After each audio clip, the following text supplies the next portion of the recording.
Hey guys, welcome back and happy 4th of July. All right, guys. Well, I hope everybody had a great weekend. And if not, well, hopefully you get to redo it today, watch some fireworks, and have a great day with your friends and family. But in the meantime, we have some Real Housewives of Beverly Hills drama to go over. This week's episode is going to be an explosive one. And Erika Jane is sharing a surprising update with Garcelle and Sutton. She said that she's probably getting more dating action than Sutton, but also addressing if she would get remarried. So we have a lot to break down thanks to Reality Blur. But before we do, you guys know how this works. If you haven't already, go ahead, smash that like button. If you're not subscribed, get subscribed. Don't forget to hit that notification bell. And with that, let's jump right in. It's time for all your binge-worthy pop culture news. Welcome to Up and Adam. All right, guys. So apparently Erika Jane may not be focusing on her dating life, but she still believes that she's getting more action than Sutton. Okay. While discussing her love life, admitting that she's recently been on no dates and engaged in only hookups, the Real Housewives of Beverly Hills star said that she faces challenges in the dating pool while offering an update on her relationship with Garcelle and Sutton. She said Sutton is on dating apps, and this is what she's revealing on this interview. And she said she's on the Bumble, and I'm not on anything, but I don't know who's getting more. And she said,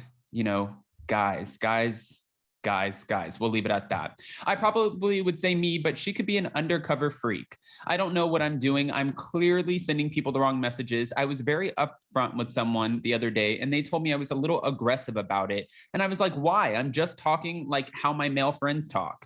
According to Erika, she is clumsy when it comes to sending DMs and once thanked the wrong man for hot sex. While Erika is looking to have a good time, she confirmed that she does not want to remarry. But in her situation, I wouldn't want to remarry either. I'm, going for the ring, but not the wedding. I've already had enough of that shit, so there will be no weddings ever in my future.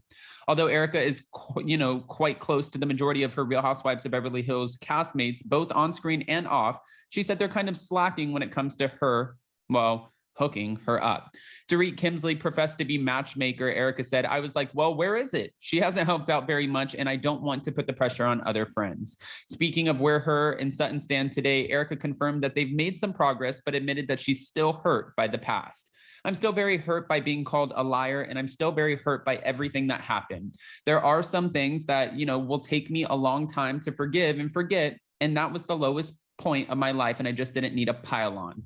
As for Garcelle, Erika said that the two of them haven't spoke since she threw out her book. I haven't spoken to Garcelle. I think, she knows why I posted that video. There's a story behind that, and we'll address that at the reunion. Regarding what is left this season, including the drama-filled trip to Aspen, Colorado, Erika teased that the group shifts and there are changing dynamics. The show really ramps up further as we get into the season, and there's a lot going on with everyone. You're going to see it and enjoy it. And I don't know if you guys Okay, this is what I want to get into. There's a preview clip for this week's episode, and Erika is seen, and we heard about this party, Garcelle's party, because when I went to Los Angeles and did Heather McDonald's Juicy Scoop podcast, she was telling me that one of her good friends, Lonnie Love, was at the party and that she had a couple of interesting interactions with Erika. One of those interactions was with Erika walking up and telling her that people with her skin color don't believe Erika's situation, but people with Lonnie Love's skin color, well, they're more on Erika's side, which is completely inappropriate and baseless. Like, where are you coming from with saying that? But also, we see that she's clearly intoxicated. So, I mean, I'm sure, I don't know how many times she's going to use that excuse this season, but it's not really an excuse when she's actually intoxicated. She's intoxicated, so probably doesn't remember what she's saying. In the preview clip, you can see where Crystal Kung Minkoff is walking over and asking Garcelle, do you want these flowers to take home? And she's like, sure. So she walks over with Garcelle's 14-year-old son, Jax, and Erika sitting next to Dorit yelling at her son, saying, get the f*** out of here. Get the f*** out of here. What the f*** do you think you're doing? Get the f*** out of here. And he goes over, Jax, and tells his mom, Dorit looks like she's horrified, like, girl, you better stop. That's Garcelle's son. And we already watched the last week's episode where she's hitting on her other son, right? So she's screaming at her 14-year-old son, saying, get the f*** out of here. And Garcelle comes over and she's like, Erika, did you just tell my son to get the f*** out of here? That's not right, Erika. You need to apologize. And she's like, what? I didn't say that. Jax, come here, sweetie. Come here. Come here now.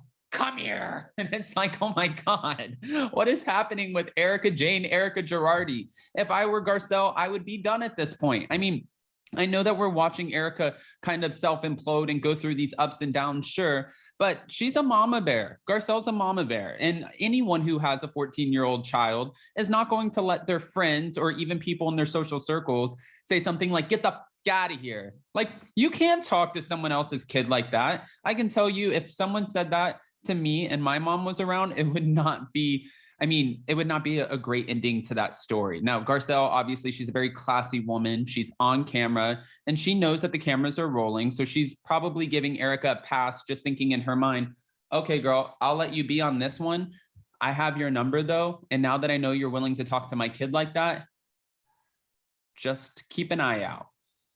But who knows? Guys, I want to hear what your thoughts are about this whole situation with Erika giving an update, saying that she's not on dating apps. I agree with her on not being on dating apps only because they scare the hell out of me. I watch way too many documentaries and people just freak me out because you never really know who's on the other side of that phone typing and saying whoever they are. You just don't know, and that scares me. So for Erika, I would agree with the fact that she wants to be hooked up within her social circles or meet someone more organically, which doesn't mean that they couldn't be a psychopath too. But dating, sometimes it can be scary.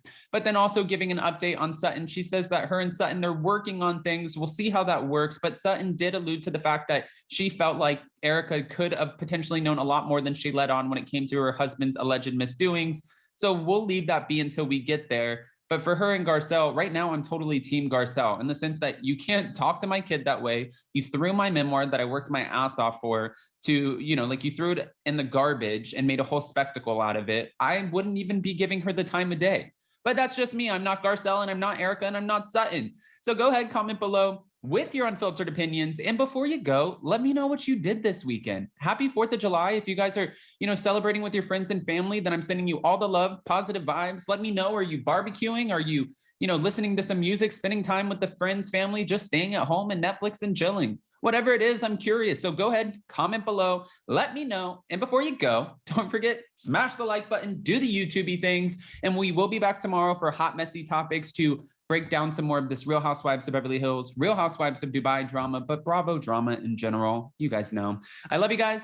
Be safe, and we'll see you next time. Bye, guys.